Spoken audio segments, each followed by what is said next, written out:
Okay, we're gonna call the Public Works and Planning Committee to order. And I'm gonna ask Brad, would he lead us in prayer? Sure. Let's pray.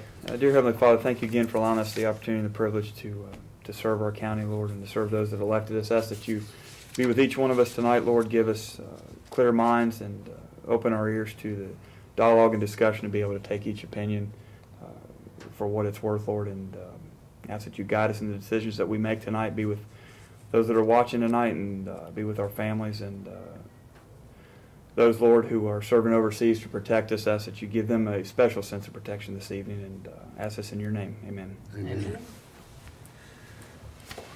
Okay, first item is Highway Department. They had first thing we got approved minutes the last meeting. So moved, Mr. Chairman. Second. Any questions? All in favor? Aye. And then Highway Commission Monday, they had we got two drainage easements in Gatewood Estates, and that's off of Burleson Lane. You go back in there off of Justice Road. So they approved that and forwarded it on to the commission. So moved, Mr. Chairman. Second. Any questions? All in favor? Aye. I'm gonna let Mr. Burgess step up here on Epps Mill and make some comments. Okay. You know, we've already approved what we're calling a planning services agreement for Epps Mill Road.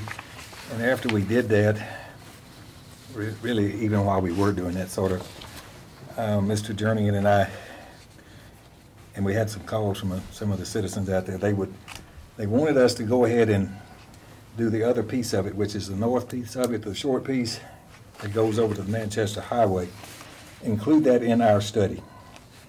So what we have here, Becky can take that, is a proposal. What we had before was, let's see, it was $4,900. All right. This proposal would increase that $4,900 to $6,500, and that will do both little pieces from Manchester Road up to the interstate, and then from the interstate out to the entrance to Buchanan Estates. So what we're proposing here is that we expand the scope of that so that we can have that whole picture of Epps Mill. Really, there's more commercial traffic right now on the other side, this new little short piece, because that's where we've got the driving school and some other things over there. So we really need to look at this, because this probably needs as much improvement as the other side, or maybe even more. But that's sort of my take on this, and this is what we'd like to try to get all of this done so we can sort of see what the full scope of it would be.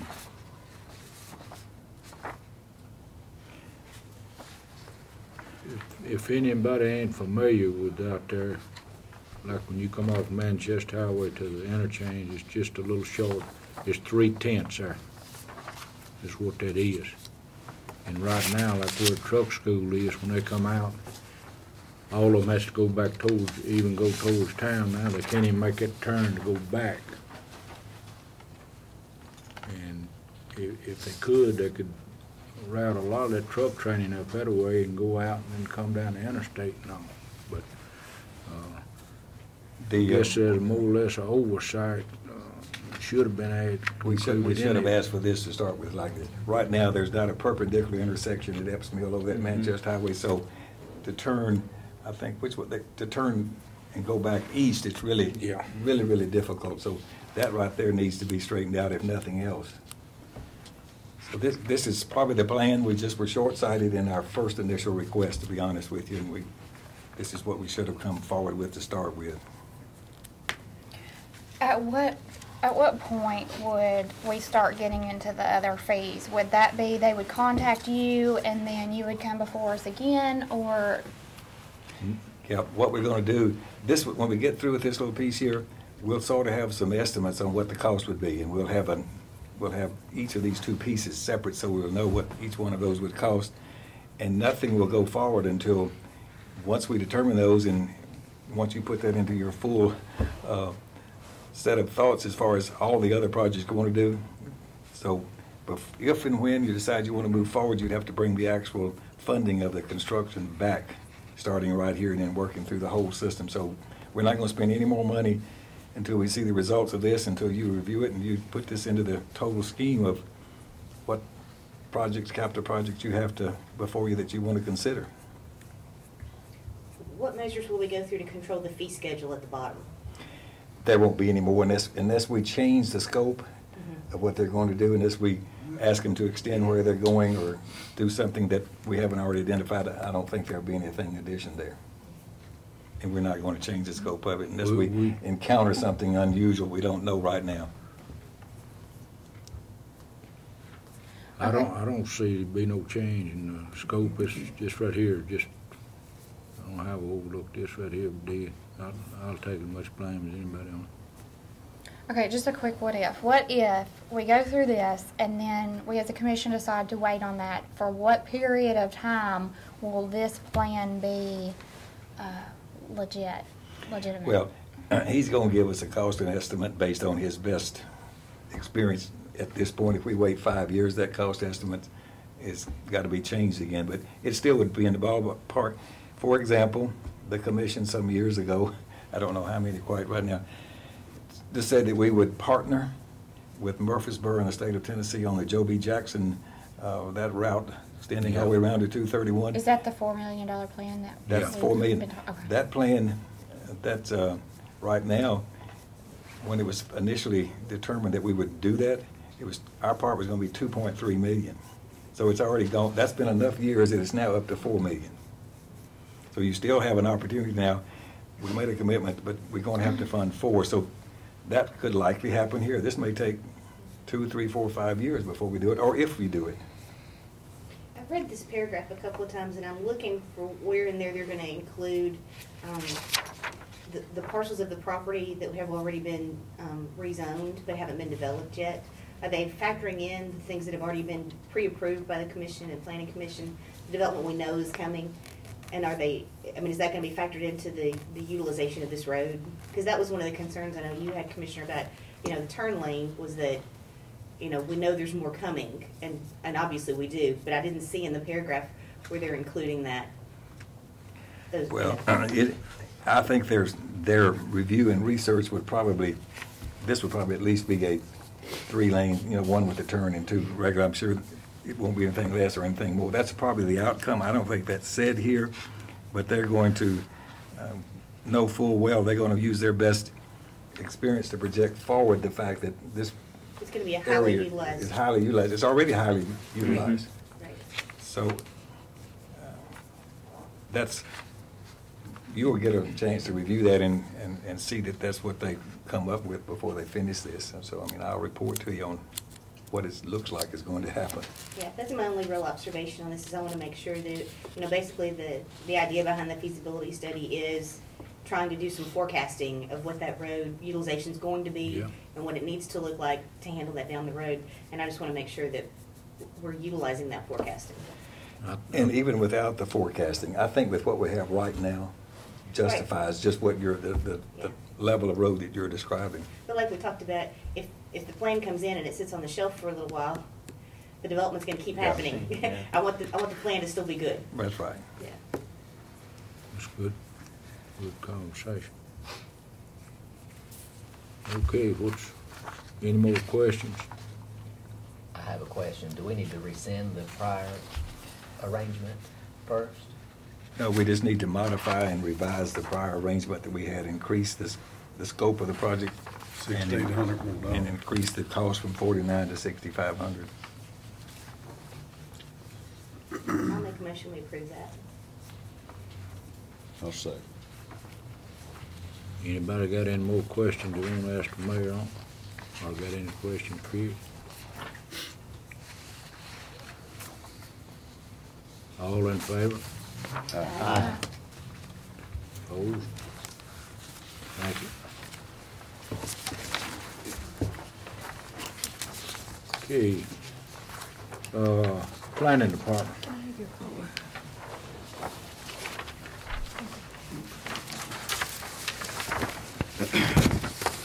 Good evening, Mr. Chairman and Commission members. I passed out prior to the meeting the subdivision lot inventory. Again, this is from January 2004 through the present, well, January 2011. You'll notice there really hasn't been a whole lot of changes. No major plats have been recorded. And you'll also notice on the next to last page, the total available lots today, based on this list, is 1,572, which is pretty much equal to this time last year, 1,571. We had there's one additional lot in there, but that's, again, is pretty much the same from this time last year. Again, nothing new really to report on this unless you just have any specific questions. So. I'm just curious, how does this compare to what it was in 08? I'd have to do Just a little research on that to general. tell you. Right, I would say. I'm just curious. Yeah, I would say that, you know, when the slowdown happened, when it started a couple of years ago, of course, there was a lot more permits being issued at that time, so this number was probably, I would guess, lower at that point, but starting to creep up because, you know, it just didn't stop. You know, people just didn't stop issuing permits or asking for permits at once. It kind of trickled down. So my guess is this number was probably a little less than it was, but it was already starting to show signs of creeping up. But we could probably go look back and see if we could not figure that out. It's okay, I was just curious. It's a good question.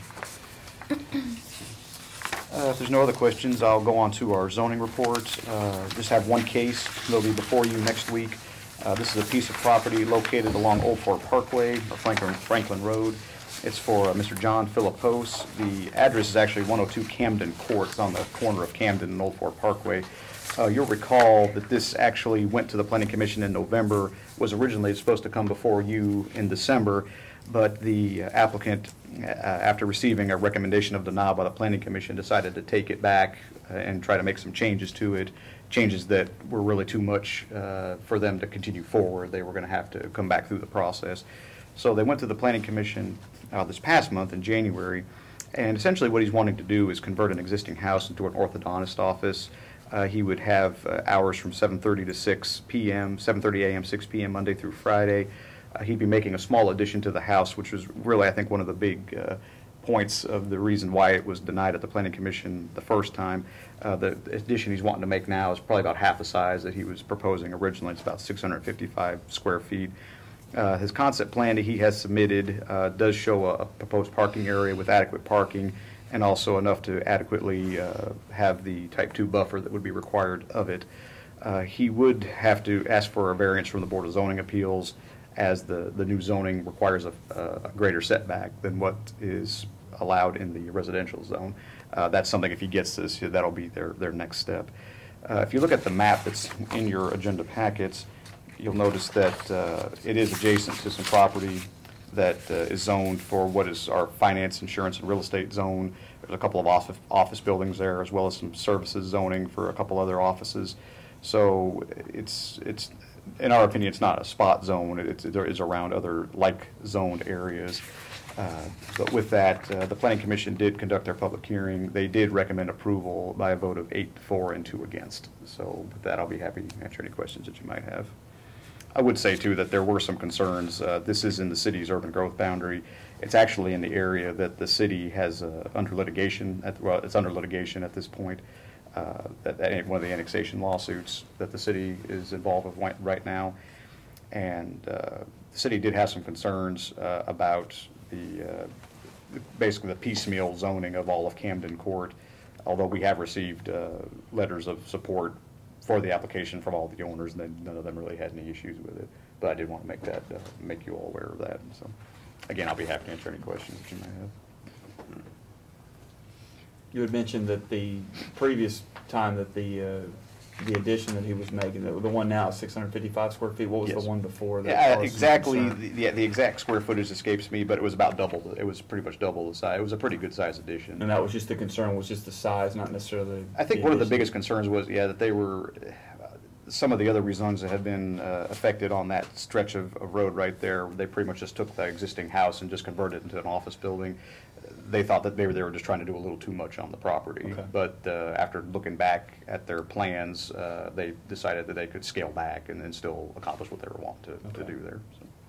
And Doug, isn't the bulk, if not all of that renovation on the rear of the property? Yes. It's on the rear of the house. So it's not visible necessarily. Right, yeah, you can there's it's a smaller copy of the plan in your agenda package. You can kind of see it. This is the existing house right here. This is where the proposed addition, this is Old Fort Parkway, and that's Camden Court. Is the So- parking also going to be back on the backside of the It'll be addition right as back well? in, it'll be right Okay. back in here, this area, and this is where the buffer, well, actually really more along this side would be required, because this is commercially zoned, so they wouldn't necessarily have to have a buffer there, but this is residentially zoned, they would have to have the buffer in that area.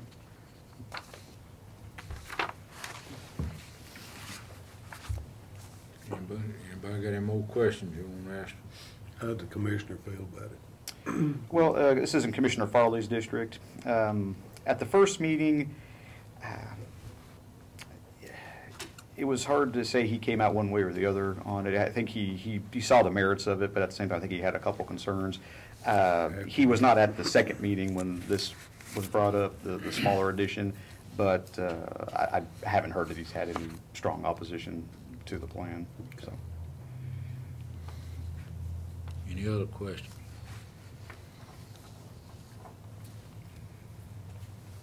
I'll make a motion to approve.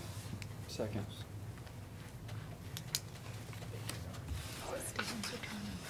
Who made the second? Right. Brad. Anybody got any questions? Or told vote. All in favor? Aye. Anybody opposed? Yeah. If I could just make just a real quick announcement, just in regards to our comprehensive plan, you all should have received correspondence regarding our meeting this coming Thursday at Consolidated Utility District at New Salem Road at 6:30. It's not a meeting necessarily where we're making a decision. It's going to be more of a public input meeting. So if any of you are able to make it, we'd love to have you there. So. I've heard some comments on that. When will the vote come up to the planning commission on it? Well, we'll bring it back up to the Planning Commission probably in March at this point. Okay. Now, I'll have to discuss it with the Planning Commission if they want to hold another public hearing. If they do, then we'll have to advertise it again. The state law requires a 30-day advertisement for that. So it might be March or even April at that point. But this is just another way to try to get more input into the plan. That's what we're doing on Thursday. So. Doug, before we let you go, because we have so many new commissioners on here, myself included, I just happen to have the advantage of having been on the planning commission. Can you just give them a brief idea once again, of the purpose of the comprehensive plan and why we undertook this very expensive and lengthy endeavor? Sure. Well, of course, the purpose of any comprehensive plan really is to answer questions. Basically, the main question that answers are, where have we been as a community? Where do we want to be in the next 20 to 25 years? And what do we have to do to get there? The plan is going to serve as kind of the foundational document for future growth for Rutherford County. It's also going to serve as the foundational document for our new zoning regulations and also for our new subdivision regulation. It kind of provides a map, if you will, or a blueprint for development in the county, the unincorporated county, going forward from when it's adopted to generally 20 to 25 year time frame is what you're looking at. And it has it makes recommendations on densities and things like that. It is a policy document. Of course, if it's approved, anything that has to be put in practice with it, any of its recommendations have to be put in place as far as the zoning and the subdivision regulations go. So the document in of itself is not a binding document like a zoning ordinance is or like a subdivision regulations are. Now there is a provision in the state law that does say if the county commission elects to adopt the plan, then any decisions made by the county commission have to be consistent with the plan. That is an option. It's not required that happen, but that is an option, and that is there, and that is provided for in state law. But as we're looking at it, it's going to be the foundational document that we're looking at, again, for growth in Rutherford County, the policies that we want to put in place over the next 20, 25 years. And a lot of the comments we've received, I mean, there are a few issues there that I think still need a little bit of discussion on there. And I think Mr. Corbett had mentioned that you had stopped up at the office the other day. And we've heard those same concerns as well regarding some of the areas in the dark green, the conservation areas. Mm-hmm. And, you know, I know that that's going to be some more discussion on that. But the good thing about plans like this is that they're made to be flexible. You know, it's not a document that once we get it, this is going to be it for the next 20 years. Mm-hmm. It can't be amended. It can't be changed. You know, this is an evolving document, so to speak. As infrastructure improves in the unincorporated county, as development trends change, the plan can be changed with it. So, and that's something that as the planning staff will always be kind of having an eye toward as we do that. And the zoning ordinance, and correct me if I'm wrong here, but my understanding is the zoning ordinance is made as a recommendation from planning to the county commission, which we will have to adopt. That is correct. But the subdivision regulations can be adopted solely by planning commission. Correct. So those won't come before right. the full commission. Right. The big work that's going to be ahead of us is when we begin to tackle updating the zoning regulation. You know, I know we've been in multiple lawsuits, many of which we've lost, and I've even seen a letter of recommendation from the county attorney's office recommending that we revamp and revise our zoning resolution because of its flawed structure. It's just been pieced together so much that there are parts of it that are just ineffective. So I think one of the big things facing our body following the adoption of this plan is going to be tackling that. You will get lots of phone calls and lots of emails and lots of concern because that's something that affects people's everyday lives, is what they can do with their property. So I just want to make sure that everybody really fully understands the importance of this piece and what we're doing. And you know, it's not just going to be a plan on the shelf. It's there's more to come. Right. And since I've got the spotlight right now, I guess I'll just say that you know, for all the people who may be watching out there, you know, we're always willing to discuss these things and to talk about them. And we know when you see a map and it's the first time you may have seen something, you automatically think, oh my goodness, my property is located in this area. What does this mean? I mean, people can feel free to call us. We're always available, and we're more than willing to discuss it all throughout the process. So. Well, I think that's good. I think people need to know that we want to hear their voice on stuff that directly affects them. I mean, you said that's people's everyday lives that are being affected with their property, and they need to know that they've got a voice and that people are going to listen to what they suggest. So I appreciate you bringing that up so people do remember that we want to hear input from them. I mean, we're here for them. So it's important. Any other questions? Need to ask Doug?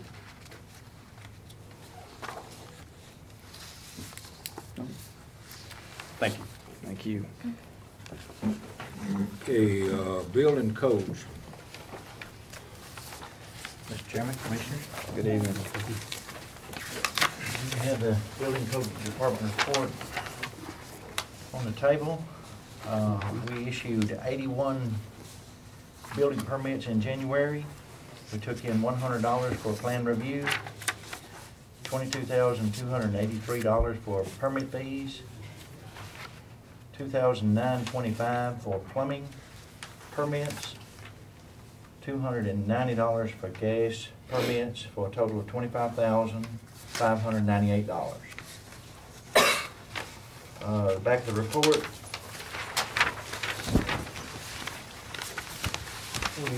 Our total is 81 permits compared to last year. Last year's January was 114. Single families issued last year 29, this year 23.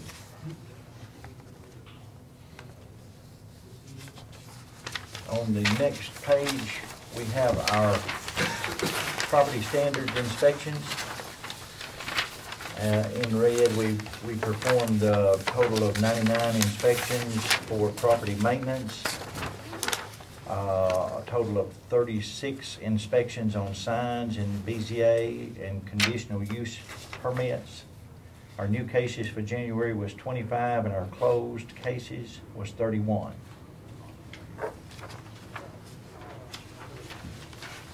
On the next report is our collection of the development tax. Building Codes Department took in $60,000. Planning Department took in $24,750 for a total of $84,750. Our cumulative total, $518,250. Breakdown of where those fees, activities were located, with Murfreesboro coming in at the highest activity for building. And that's my report, Mr. Chairman. Anybody got any questions? We need to ask Mr. Jones on the report there.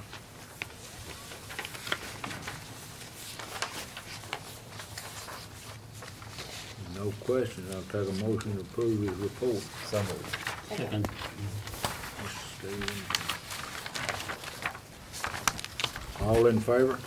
All right. I've got one other thing, Mr. Okay. Chairman, that I'd just like to discuss a All right. little bit. Today, the Rutherford County Code Officials Association met, which consists of all the jurisdictions, all of the code jurisdictions for Rutherford County. We have contractors, subcontractors, developers that are in our organization, and we had a special meeting today to familiarize the builders and contractors with a new energy code efficiency program that we're going to have to start enforcing. The state of Tennessee has adopted a residential code and a model energy code, and this is going to require us to do an extra inspection that we have not been performing in the past. We will perform this inspection before the sheetrock goes up and inspect all of the thermal envelope values of that house, the window U values, the R values of the insulation, all of the caulking and sealing of that envelope that is to be heated and cooled. Energy efficient, as everybody knows, is definitely changing every day, and the products that are on the market are changing every day. So this would allow us to recognize the minimum standard codes for those structures that's being built and do that report. This allows us to stay in compliance with the state fire marshal's office and their new act that they have had to adopt for the state of Tennessee. This requires that all county jurisdictions in the state comply with the new regulations that would be performed by their building inspectors in that jurisdiction, or the state's going to come in and do those inspections for jurisdictions that do not have a codes department. So it's going to be better for the entire state to be able to perform these inspections by the minimum standards, and they would get credit basically from the federal government for the grant money and the grants that are available to help us get into a better environment for the green building acts and the grants that's available. So just wanted to let y'all know what we were doing. In the past, what we've been doing is an affidavit that the builder would come in and sign, and he would say, you know, we are going to do this Schedule A, B, or C, and that would meet or exceed the minimum standards. And we've been spot checking, but this will be actually another inspection for us that we have not been performing on a normal basis. So we are going to have to start doing that. We had a good turnout today. We was real proud of the turnout. We had a lot of installation companies, mechanical companies, suppliers, builders, developers, and all of them were anxious to see the results, and all of them, of course, are working towards a better, more efficient product out there on the market. So just wanted to touch base with y'all on that, let you know what we're doing. David, do you have sufficient staff for the additional inspections? I imagine while things are slow, you might, but, Yes. I mean, at what point? Well, here again, it's according on how the economy recovers is how it would affect us. And some of these inspections may not take that long. If we have a correction on the first framing inspection, and we have to go back to look at some ceiling joists or some problems with the house, that we can tell them, go ahead and insulate your walls. We'll be back to check these ceiling joists later. Okay. And then at that time, we're going back anyway. We can do the wall insulation inspection before sheet rock. So some of them maybe double up like that, to where we're not making that extra trip. But it's an unknown right now with that extra inspection that we're going to have to perform on how much time it's going to take. Okay. Yeah, but activity seems, the weather's got us right now, plus the economy too. You know, so we'll see when the weather breaks a little bit how it's going to affect the economy on that. Thanks. Dave, Mayor, you like I you said. sent me the report for 11 counties surrounding Davidson County. There's a Middle Tennessee area where we get a report that shows Yes. single-family activity. And in 2006, in this 11 counties, there were almost 18,000 single-family permits issued. 2009, that number had dropped to 4,400. In 2010, it's 4,200. So it's the decline has stopped the major amount of, but we haven't quite started back up. 2 counties out of the 11 had a little bit of increase in 2010. Every other county, including us, was still down in 2010 versus 2009. Mm-hmm. Yeah. Who is going to do all of these inspections when the building improves?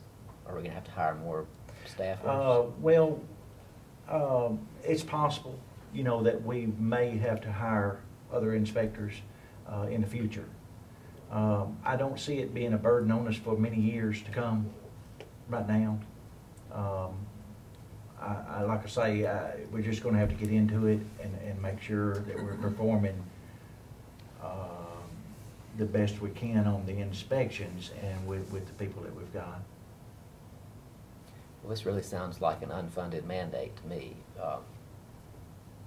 In the long run, you said federal grant money, that really It's- concerns me. Yeah, it's under the Clean Energy Future Act that was signed by Mr. Bredesen, and it's listed as a 2009 act, and it means a lot of grant money.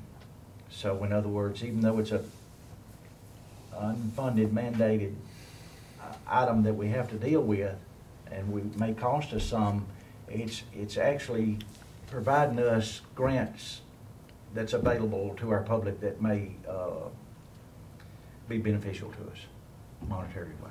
What happens when the grants go away? Yeah, that may cost us, yeah, because the inspection will still need to be performed. Has there been any kind of resistance to this? This sounds, right now it sounds okay, but in a few years it sounds like we're gonna be funding some things that we're not planning on. We've seen no resistance on the building side of it. I'm sure on the finished product that we're producing for the public to buy, I'm sure they will be favorable, you know, to having a house that they know has been thoroughly inspected, and it's a product that's going to save them heat cost in the future.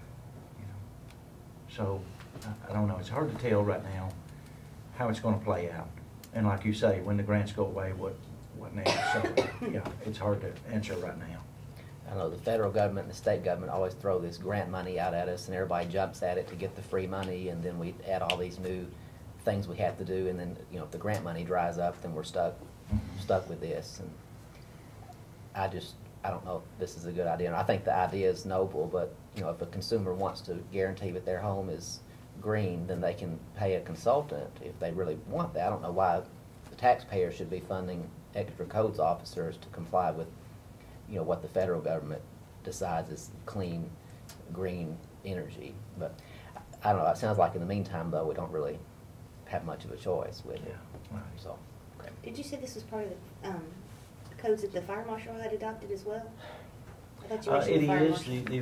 marshal. The Commerce and Insurance far Marshall end of it, they have adopted a residential code, and we have to stay current within 7 years of that code to be in compliance with state laws. We have to at least meet the standards that the state adopts within 7 years. Current. Well, I think it's important to note too that if at the point where we need to add another officer, that our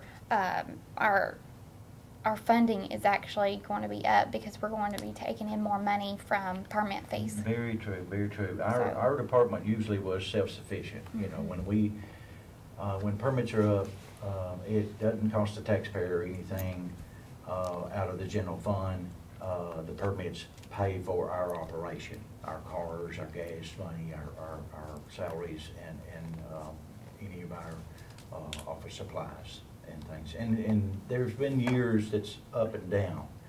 This is a very unusual time, and we've had ups and downs over the years. But to hit that happy medium right there, we've never been there in Rutherford County since the building codes department started. It's either been up and down, up and down. So, and it goes with the interest rates, of course, and loans, but and the economy conditions. But normally, we would be self-sufficient in our budgeting from our revenues brought in. We don't, I think you had touched on it, we're not sure how this would affect as far as your service with new ones coming up, with this being in effect now with this mandate of, as far as now having, you said you had mentioned that you had done spot check inspections before, now that each one of those has to be inspected with current staff now. Does that, any idea on how delayed some of those inspections might be given limitations to staff, since we're no longer spot checking, but we're going to have to do every one of them? Right now, as we start doing every one of them, you know, with the numbers that we're dealing with right now, we'll be okay. As the numbers increase, there may be some changes in our scheduling of our staff to where we can cover more territory and still not prolong the inspection for the contractor. But it always is a possibility, you know, that the time is of essence to a contractor to get Right. that sheetrocker in there and get that product on to the finished stage. But that's something that we're going to have to work with as we go, you know, with the scheduling of the inspections and the timing and the manpower also. Well, and it's, you know, Commissioner Stevens touched on it, it's, the local governments are always the ones that get crushed. And not a lot we can do right now given that, but I want to make sure if we do have to follow that, that, you know, we're still going to be able to maintain the same level of service that you guys have provided and done so in a wonderful fashion. But forward thinking, as Commissioner Allen touched on, now we might have the staff, but when, you know, I mean, we know that the building, or at least I'm hopeful the building, you know, development is going to recover, and when is this going to hamstring us now for 2 years down the road? Are we going to, you're going to be back up here and the grant money is dried up and we're sitting there left holding the bag, and I'm concerned about that. Our building codes department started out in 1987. We had evolved from that, you know, and the need for inspectors, and like I say, the revenues were there to support us, and hopefully we'll get back to that point. Well, you guys do a good job, David. I thank appreciate you. what you guys do, and we'll do our best to support you. I appreciate it. Thank you. I didn't mean to cut you off, Mr. Marisol. Wave your hand. This grant money is not offsetting any of his costs. I mean, that's just available to the public to make It just helps the public. He still only has to deal with the revenue he gets from those permits. Okay. He has already graciously reduced his workforce numbers by 2 or 3 people already during the course of this time. So we've made adjustments as we've needed to make them. That's good. Thank you. Any other questions, David? Thank you. Thank you. Landfill report. Convenience centers. Good evening. Good evening. Good evening. On the landfill report, if you look at that, you can see we're down quite a bit. We've been down all year. The weather and the economy combined, people not doing a whole lot, just not bringing a whole lot out there, so it's down. We've got some issues that we're addressing out there. The landfill was closed 15 plus years ago, so it's settling, and some of the drainage is settled to where it's not working correctly anymore, so we're going to have to get up there on top when the weather breaks and correct some of the final cap and get the drainage working properly. But other than that, everything's going pretty slow out there. Any questions on the landfill?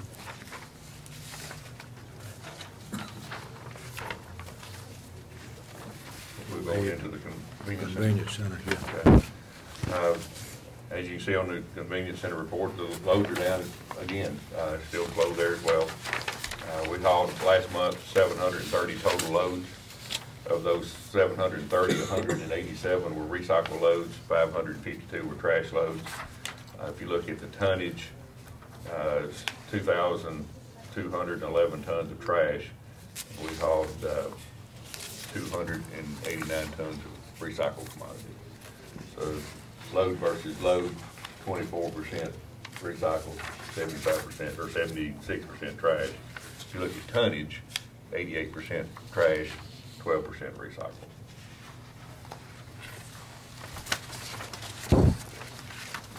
And speaking of recycling, Recycle Rutherford is a volunteer group that's been around for years, literally years. And they're going to try to help us a little bit with the recycle efforts. We've got 4 unmanned sites around the county. Those unmanned sites are really hard to maintain. It's hard to manage something that's not manned. But on the 5th Saturday of each month, which is 4 a year, they're going to go out and try to educate the public on breaking down the cardboard, collapsing your plastic, aluminum, just trying to help us densify those loads as much as we can. And I appreciate them doing that. And also on April the 25th, they have their semi-annual meeting here in the courthouse. And they're going to have the Nissan Leaf car here, and they're going to have the representatives to help answer questions and all that kind of stuff. So they would like to invite you to attend that meeting and get educated on the car and some of the recycle efforts that they have going. Did you say a time on that, Mac? It's the 25th. The 25th at 7 p.m., I believe. Thank you. And then we get several questions about household hazardous waste. The nearest household hazardous waste event is right now scheduled for May the 7th in Franklin. So if you have some of those type items you need to dispose of, that's going to be the first opportunity that we're aware of right now. The state is still scheduling some of those. We're trying to schedule ours for the fall, which is in November when we typically have it. The reasoning for that is most of the surrounding counties do theirs in the spring. So if we'll do ours in the fall, it's a state-funded event. Our citizens have the opportunity twice a year basically to take care of that. And then they will not collect paint. So there's a video out. If you go to YouTube and type in "Stop the Splat," Yeah. you can see that Rutherford County generated that video, and they sent it to the state, and the state TDEC office has sent that across the state of Tennessee to where other counties can use that as well. So I think that really shows how good a job that video was. You know, so if you'll look at that, and if you have citizens that call you, "What do I do with my paint?"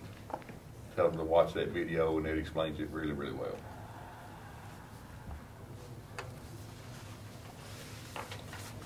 Any other questions on that?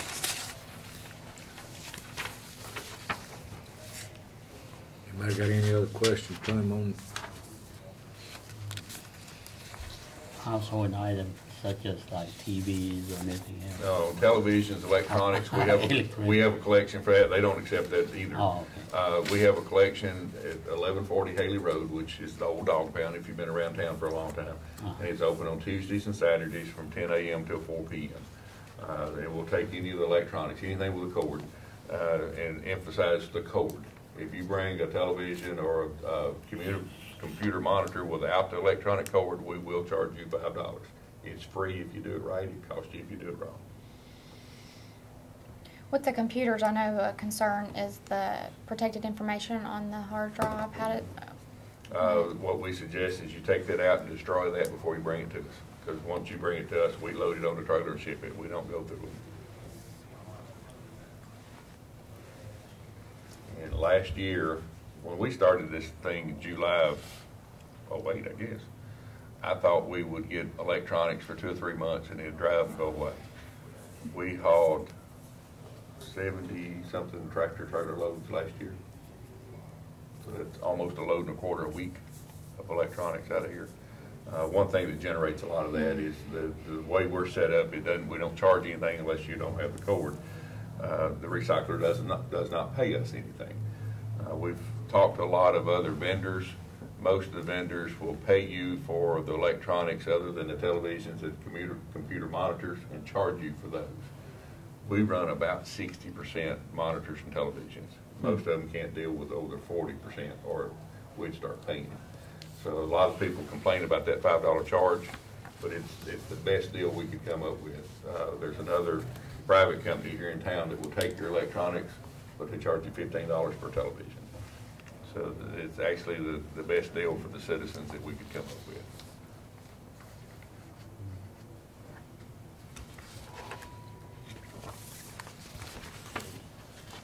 Any other questions? You gonna do a budget transfer? You need to approve his report. Okay, so we need to approve the report first. All, So moved. Second. all in favor? Aye. And then the next thing we have is a budget transfer. What we're asking to do is capture some of the recycle revenue that we've collected since May. We've collected well over $170,000. We were anticipating only collecting $75,000 for the entire year. So we're a little bit over budget there.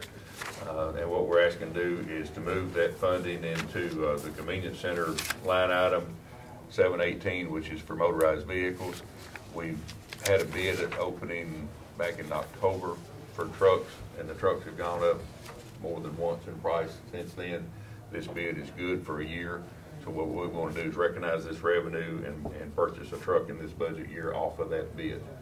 So we'll wind up with actually 2 new trucks this year. We've already had 1 in the budget. And then we're working on budget for next year, but hopefully we'll put another truck in next year's budget and get 3 off this one bid, and then we probably won't buy another truck for a couple of years. So this one is separate from the one that you came to before. It's separate. Yeah. Got it. Okay.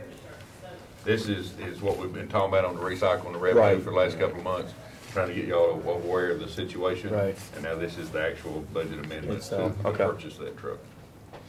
And we haven't purchased any new trucks. This will be the first new trucks we purchased in 5 years. I know it's more than that.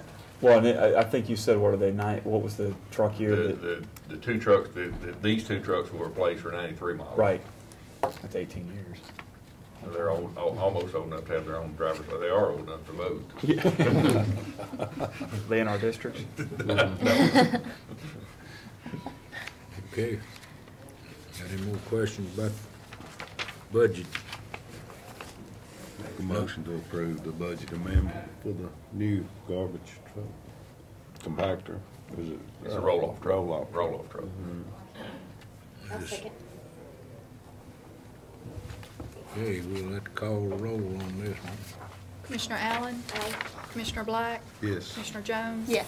Commissioner Sereno? Yes. Commissioner Stevens? Yes. Commissioner Turner? Yes. Commissioner Jernigan? Yes. Could you, really quick before you leave, could you let us know how the school recycle program's going? Not very well. Okay. Not What, very well. what kind of percent decrease, do you know, just around about? We've got some schools that, actually, the sad thing, the city schools is doing a whole lot better than the county schools.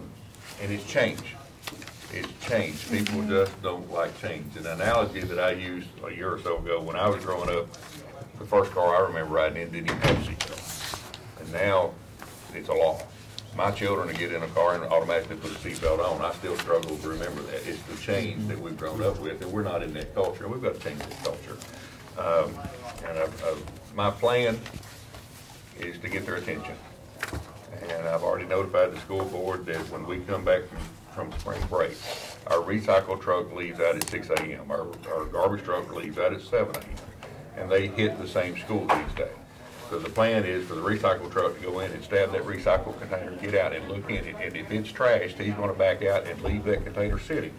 And he's gonna radio the trash truck, don't bother coming, and we're not gonna dump any trash at that school that day. So what's gonna happen? They're gonna start calling and complaining and everything else, but we've gotta get their attention. And I hope it doesn't come to that, but that's probably where it's gonna go. The only other, because the schools, none of the schools, city or counties, pay anything for garbage disposal. All that comes out of the solid waste budget. The actual disposal bill is free. So with free disposal, you know, if you're in business and they come to you, hey, let's recycle, we can save you money on your garbage.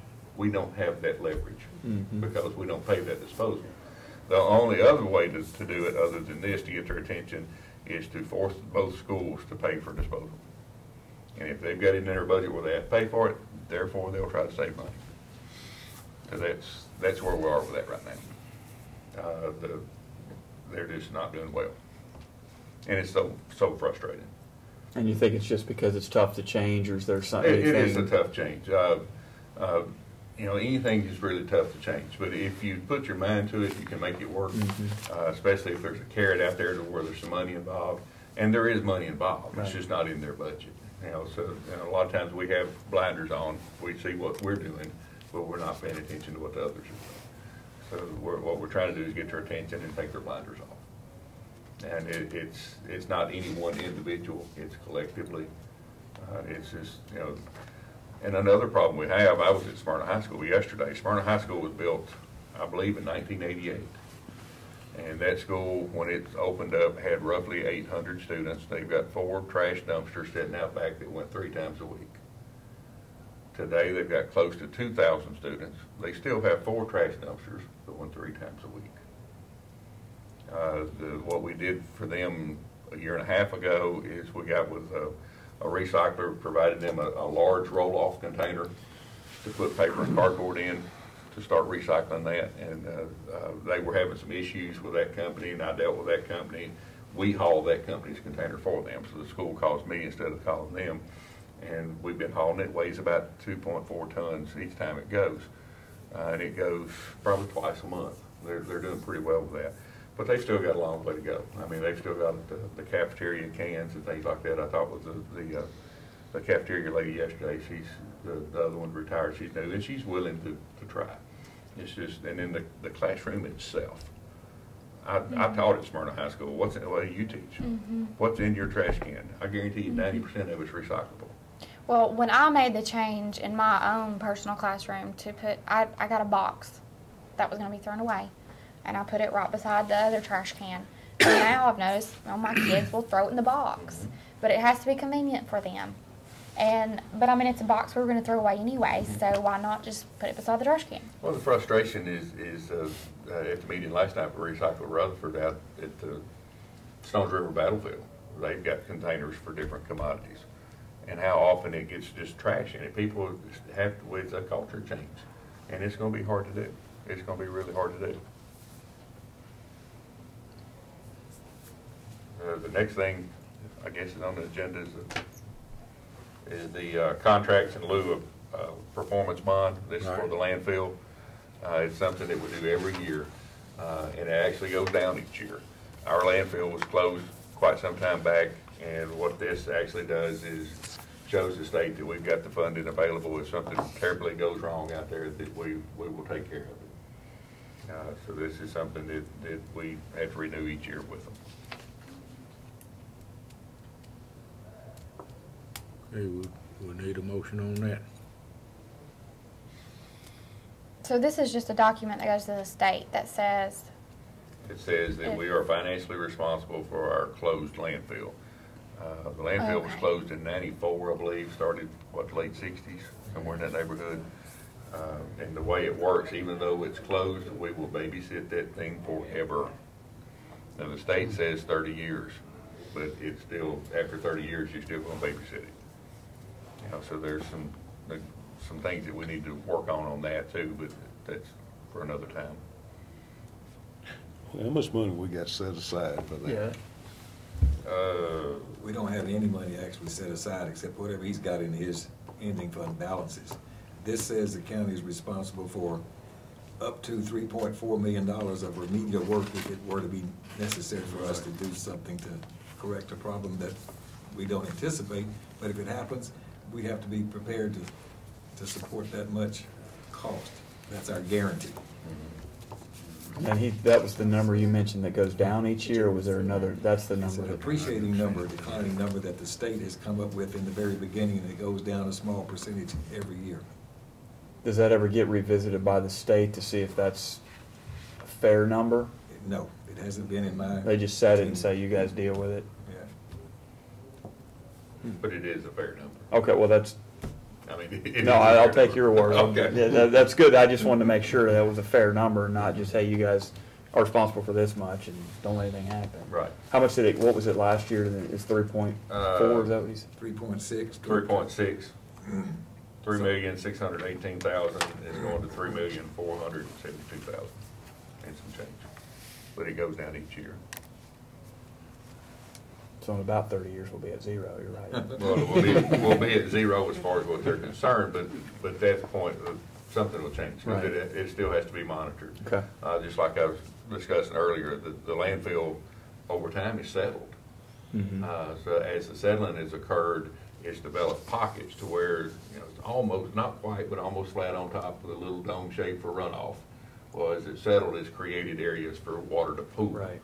And if that water continues to sit there, of course, it will soak in, some of it will evaporate. Rainwater that falls on the top and the runoff water or the storm water is just that, storm water. Once it settles in and filters through and it touches the trash, now it becomes leachate. And the leachate is something that you have to control and manage and try to get out of there. So it's two different fluids involved in a landfill. One of them is harmless and the other one's harmful. But when you got them pockets like that, it's our job to keep them, try to keep it filled. Yes, that's part of our They come through and post-closure check budget. and all that. That's part of his job to be looking all the time if they got them to take care of it. That was my next question, was how often do we make sure that that's being taken care of? And We're out there every day, Yeah. well, no, So 5 you days might- a week, so right, we're now- there. We're operating the old C&D site literally right up against the other side. And we do check it. And then we've got methane gas wells that have the little flares on them. And we're going through the process now of checking those and replacing some igniter rods or some batteries or some solar panels. All those are expensive parts. Some of the wells don't even generate gas anymore, but they still have to be operating and ready to in case the gas comes through. And it's just a little igniter like on your grill, Right. larger scale, and it just sits there and click all the time. If there's some gas coming through it at night, if not, it's just sitting there clicking. It's during the daytime, it's really hard to see. You can't really see them burn. You can see waste management, so never not.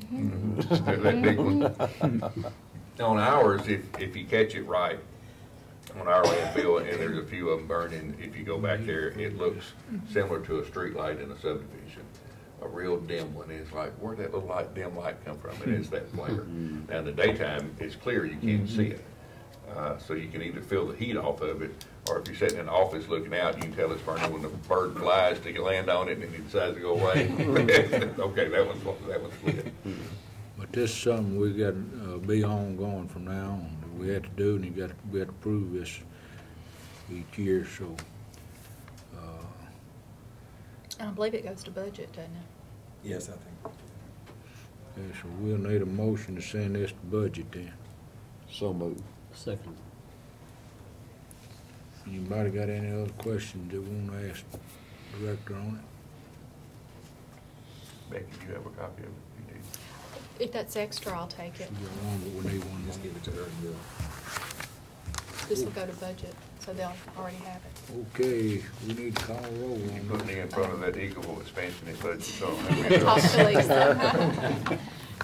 It can go either way. As long as Call we will roll. second. Let's stay on the landfill.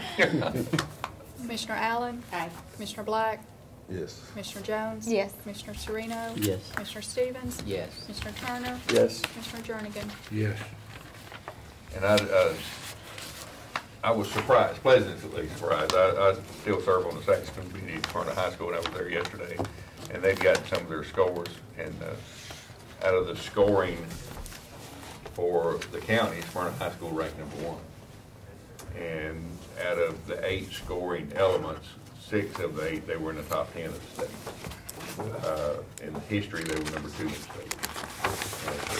So our educational system, as much as we like to complain about it, is working. That's all I have. Anybody else got anything? Move with adjourn. Thank you. I think we get you.